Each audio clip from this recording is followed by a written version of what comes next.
Work as a freelancer, what are niches? Part 2. As mentioned in the previous video number 1, the goal here is to find out your different skills and how these can be presented in the freelance market to get the optimum gains.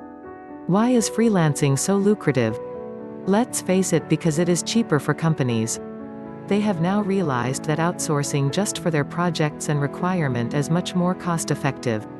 So instead of having permanent, full-time staff on the payroll, they just hire the freelancer and get the job done.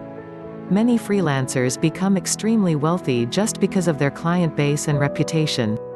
Who are these freelancers? How do they become rich? How do they find their clients? The people who make the most money doing freelance work are the type of people who know how to market themselves. They deliver quality because of their expertise in a particular skill and build contacts with a lot of companies and individuals. They win new clients by presenting the testimonials of their previous clients.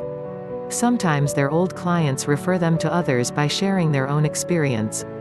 By now, I am sure you are eager to learn, or at least want to know about all the tips, tricks and tactics of freelancing.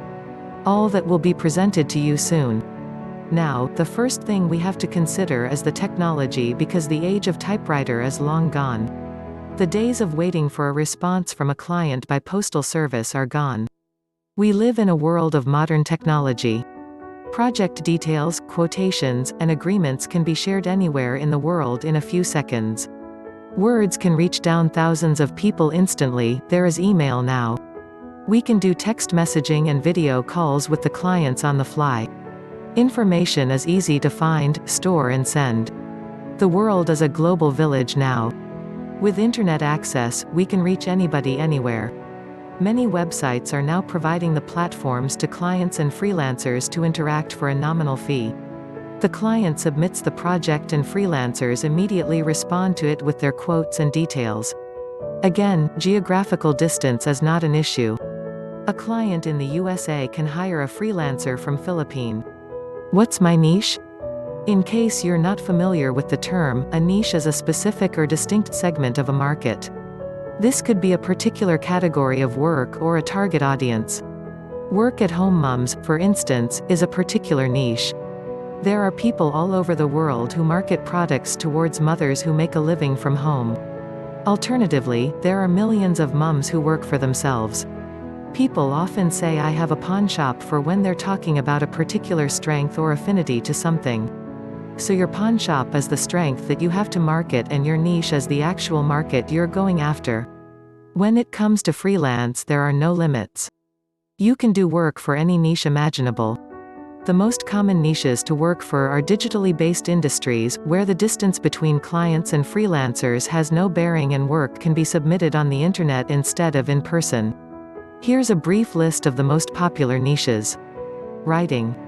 This could include just about anything. Business entities do want this kind of service, but not permanently.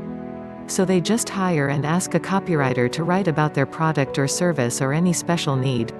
The great thing about this market is that it's probably the most versatile one. As long as you are a competent writer, you can write about any subjects imaginable. Voiceover work. This is another excellent niche, like writing. This is the easiest one if you can read well. Do not worry about your voice. With a little bit of training, you can become a successful voiceover artist. A lot of large companies do training courses on an annual or semi-annual basis, especially if they're a computer-based company. They may have a new application or revised an existing one and want to have a voice to their screenshots or explainer videos to train their customers. Since these types of projects come up so rarely, it's rarely necessary to hire an employee to make the videos. So voiceover is a popular niche to get freelance work. Research is a lucrative freelancing option to get into, although it's arguably harder to find reputable companies to work for. Research is exactly what it sounds like. It is simply researching and providing content on a certain project. It's rarely needed as much as other issues like writing, but it is something to consider. Help desk management. This is a lot easier than it sounds. Millions of websites that sell products and services have what's called a help desk. Here the customers mention their issues by submitting a ticket to get a reference number to follow up until the problem is resolved. Most of your activities will include answering emails, submitting refunds, and giving low-level support. For a large company, this is usually something that full or part-time employees are hired for. But sometimes when a company does a big launch, it will hire freelancers to deal with a significant influx of support requests after a product launch. Translation jobs. People who know more than one language will benefit from this type of freelancing work. There are some free online tools for translation, but most companies will want what's called a human touch. Only a native speaker can give that human touch to the translation rather than a machine translation. Your tasks will usually include translating books, websites, and manuals. Graphic design and art. Despite the very specific, very talent-based nature of this niche, it's one of the absolute most popular niches in regards to freelance work. Companies very rarely hire full-time or part-time graphic designers, unless the company is involved with printing services, etc. If you have a talent for designing and creating images with the computer, and even better if you have an art degree, you can make a substantial profit from freelancing in the graphic design fields. Software development and programming. This is another very skill-based niche, but it's also very lucrative. Again, most companies that need this type of work don't need it on a day-to-day basis. So it's almost always hired out to freelancers. That means you'll have a much easier time finding a job than some other niches with more competition.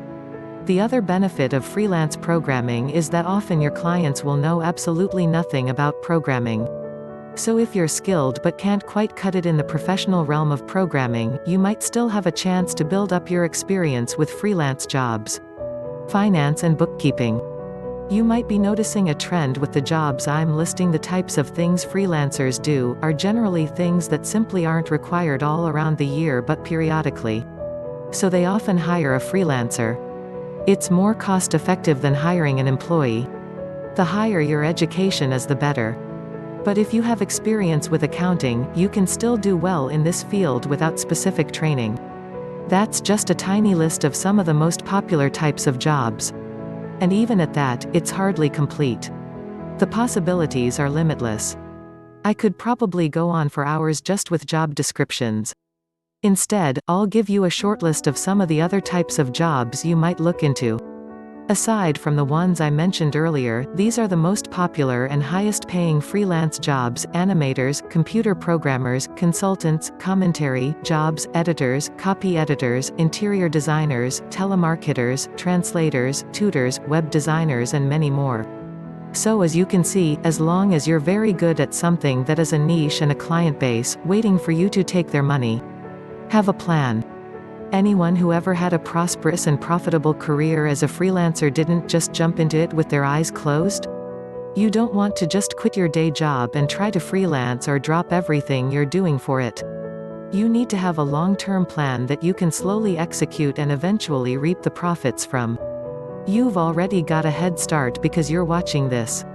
The next step is to do some extra research outside of this text to assess where your opportunities lie, and how deep you can get into freelancing at this point. For instance, if you already have a job, but simply aren't making enough money, you can try freelancing in your free time. Take small jobs and see. Time to try and supplement your income. If you find that your freelance jobs are slowly increasing, and beginning to pay more than your day job, you can ask for a part-time schedule in the current job you have and focus more on your freelance work. Any transition you make should be slow until you get established as a freelancer. With a decent client base. It's just as volatile as the employment job markets. The only difference is that finding new clients is a lot easier than finding new employers. The first bit of research you should do is with online freelancing services. Luckily for you, there are tons. Once you've used one or two of these services a while, you can eventually start running the whole show yourself. But these networks are a great place to get into freelancing because they do a lot of the work for you. After you've become an established freelancer with a client base, you can move past these websites and make slightly higher profits. These are my top picks for freelancing websites. Fiverr.com, Guru.com, Freelancer.com, Freelance.com, Upwork.com. These are my 5 favorite websites to use, and they all have unique advantages that make each of them worth trying out. They are all free to start. How these sites work vary pretty widely. Some sites like Craigslist are more so bulletin boards, the other sites charge you a monthly or yearly fee, but most of them will offer a free service in addition to their paid service, or they'll take a percentage of your profits. Look around and see if your skills match with any of the jobs posted.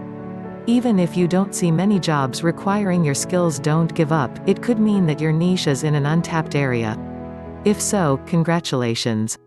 This means that you will have a lot less competition. Look for a variety of jobs that match your skills. When you find some, look at how much those jobs pay, the amounts will vary. As clients become more familiar with your work, and you build trust and a reputation, you can begin to demand more money. Many sites require you to bid on projects. The stipulation is that you have to pay some sort of commission to the company that owns the site. Take some time and look at these sites, this will help you to understand their business model. You may also use a search engine such as Google and use the keyword freelance, or you may add some specific skills to narrow your search such as freelance writing. Thanks for watching.